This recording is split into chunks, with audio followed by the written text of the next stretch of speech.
Hey, man, I remember one time you and me were working. We worked a lot back in the day. Back in the day, we'd do double shots on Saturdays and Sundays. You remember those, right?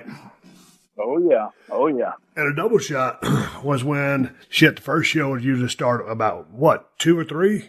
1 or 2? I thought it was 12. Could be 12. 12 or 1 o'clock is when it started. Okay, 12, 1 o'clock. So we'd work a show. All the boys say, hey, you take a shower or just stay in your gear. And normally the next town over for that matinee show was going to be, give or take, about 100, 120 miles. And so we was working a double shot. And the first town was Pittsburgh. And where were we working that night? Was that Cincy? I can't remember, Steve. I can't. I can't remember. Whatever was when 100, 120 miles of Pittsburgh was the next shot. So anyway, I'm out there. I'm working with Bob, and I'm calling the match, and I'm working heel. Right, Bob? I'm working heel. Yeah. I was a babyface. Okay, Yep. so anyway, we locked up. We did a couple things, and me and Bob always had fun working with each other. And then, so I was thinking, okay, I guess I'm going to do the old slap spot with him. And the slap spot is, after a couple of taps into the corner, a couple of rough breaks, referee has to come in, tension starting to get a little high. And all of a sudden, off a break, that heel would just reach back and just slap a dog shit out of that baby face. And so I slapped shit out of Bob. Working style. I didn't hit him too hard. I saw a few stars. I tell you that. I did see a few stars when you cracked me. Come on. I remember. I swear to God. Straight up? Straight up, yes, I did. I was like, okay, that was good. This has got to be better, though. See, here's the thing. See, Bob, I was protecting the business. So anyway, we're right here. Here's the thing, and Bob and me were laughing about this over the phone, because since I'm slapping him first, that means he gets the return.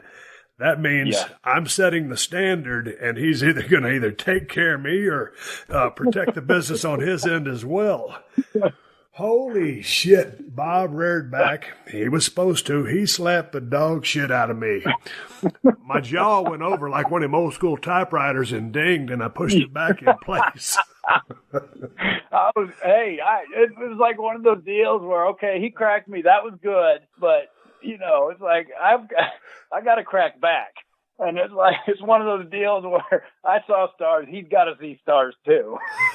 Dude, the worst thing about getting slapped is the eyes watered. So I'm trying to be I'm out there. Well, the house wasn't that great, so there wasn't a whole lot of people there. But I'm out there trying to look like a tough guy. I just slapped the shit out of Bob. He slaps me back. I got tears in my eyes. I looked over at Bob. The first thing I said, I ain't calling that fucking spot this afternoon. Because I think we worked together the next night, and you didn't call because I know I remember working with you on Raw. Yeah. I remember working with you on Raw, and you didn't call that spot because I specifically remember asking you, did you want to do the slap spot? And you said, hell no, we are not doing that tonight. No, I remember that. Yeah, that was funny. Yeah, I remember that. I remember you saying to me, I'll never call that again. I remember that. I popped you as soon as I said that. You started laughing, and we're sitting there standing in the middle of the ring 3 feet away from each other, and Bob's laughing his ass off. I'm crying. It's like, well, we better go a different direction with this match. I was just laughing because of what you said. That's what makes me laugh. Believe me, I wanted to cry. Dude, here's the thing. After I took that damn slap from you, I was thinking to myself, in retrospect, I probably could have won Brawl for All. Yeah, you could have. I don't know if I could have knocked anybody out, but if I could survive that fucking paw, I might have been able to survive Brawl for All. Anyway. You definitely went further than I did. That's for sure. Dude, who are some of your favorite guys to work with just as far as action and you being able to do your shit? Because you always like to work snug. I like to work snug as well. Not crazy snug. I wouldn't call it strong style. I like to make my shit believable, lay it in. Right. I wasn't trying to kill anybody, but, No. I was a guy, dude, and one time, a guy hit me really, really stiff, and it was Booker T. And I was talking to Booker T on the phone the other day, and we were laughing again about it. And boy, he just threw a jab and just knocked my block off. And normally, I'm really, really patient as far as sending receipts. Going back to the old European tour when Boss Man was having an off night, and he hit me about 6 or 7 times with live rounds, and he had that quick left hand. And I finally, Earl he had that little shit-eating grin on his face, Earl Hebner. He's like, he knows I'm going to come back and do something. And I was white hot. And finally, I'd had enough of those damn things. And I grabbed Boss Man by the arm. I sent him into the rope. And I said, watch a clothesline. And here comes big old Ray Traylor. I love Ray. He was such a good guy. He was so funny. And here comes big Ray running straight up, expecting that clothesline right below his throat in that high chest area. And I balled up my fist and I hit him vertically with my forearm right between his eyes, Bob, as hard as I could. And it sounded like a gunshot. Oh, Jesus. Big Boss Man went down to his knees, and it was almost like one of those Saturday morning cartoons where you see the stars circling around over his head because the damn near knocked him out. And he just had this little grin on his face, and he looked up at me, and he was damn near as tall as me on his knees. He looked up at me, and he had this little smile on his face, and he goes, okay. Meaning, he got it. He knew where the receipt was coming from. But going back to Booker T, when Booker T lit me up, dude, immediately, he hit me so damn hard, I threw a right hand. And because my elbow does not straighten out all the way, it stopped right when I hit his chin. But I was swinging for the fence. Oh, geez. And so anyway, we both started laughing. We finished the match and we got in the back. And anyway, we laughed our ass off because I always loved working with Booker T. But how patient were with you, or how frustrated would guys get with you when you were working your style? And I understand why you worked your style, but how did people deal with you? Or did they ever say, dude, can you lighten up a little bit? Or what was the story there? Because everybody has a different MO. Right. See, I was like you. I wanted it to be believable. I am one of the biggest believers. I take what I give, and I am the first person. If I crack somebody, I expect it back, and that's just how. That was just a rule of thumb for me, how I went by. And like I liked working with guys. I liked working with you, obviously. I liked working with Jericho. I liked working with Benoit. I liked working with Eddie. I liked working pretty much with everybody straight across the board. But there were certain guys, like Benoit, for example, like if you see your name across from his, he's one of those guys where you better be ready to bring it, because if you don't, he's going to eat you alive, and you better keep up. He was one of those kind of guys. And other guys were like that, like Jericho. Jericho's like that too. He'll eat you alive if you let him. But I was one of those kind of guys where it's like, how I work with you, that's how you work with me. And you could be as rough as you want. I don't care. My whole thing was my nose and my teeth. That was the no zone. Yep. If you knock my teeth out, guess what? We're going to have a problem. And it's like, I didn't care how hard I got hit. To me, it was, as long as I don't get hurt, that's all that matters. And as long as I don't hurt somebody else, that's all that matters. My whole career, I worked there. I never hurt one person. Yeah, I'm rough. Don't get me wrong. I'm very physical and very rough. But I have never hurt one person to where they'd be out of work for the next night. I've never done that. And I've always liked the physicality of wrestling.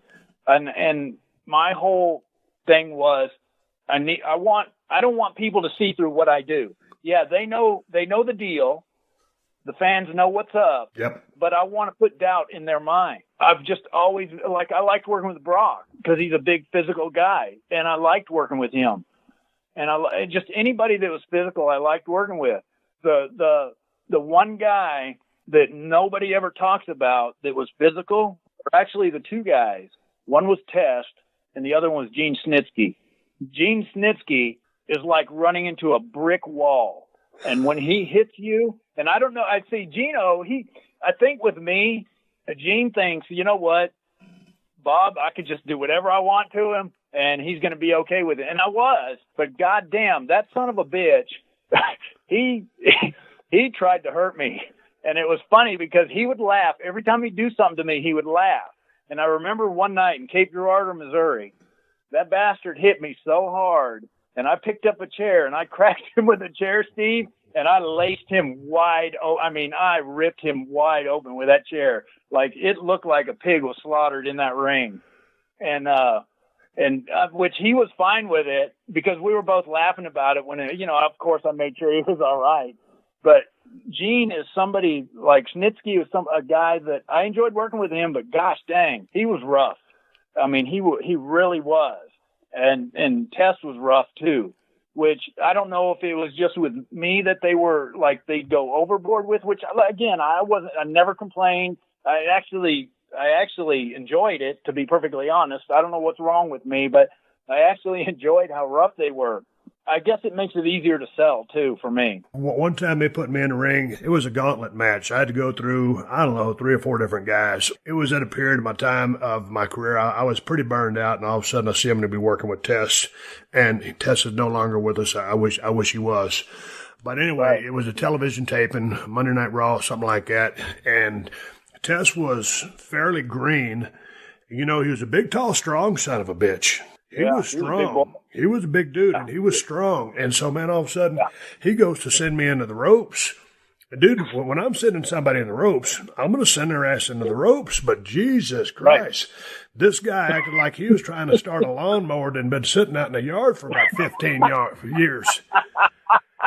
He damn near yanked my left arm out of a damn socket. I went and hit the damn turnbuckle, and that summons come charging. Boy, I promptly put a boot right in his damn chin. I was like, holy fuck. I was like, dude, slow down. He would send me into those ropes so hard. He was so green. I think he was excited because it was TV, and I'm at burnout stage, and I'm like, Jesus Christ, fucking really? Well, and to his defense, he doesn't know, so he's just going out there and he's just doing everything he can. And and you know as well as I do, guys that first come on, they always rush. It's TV, so they rush.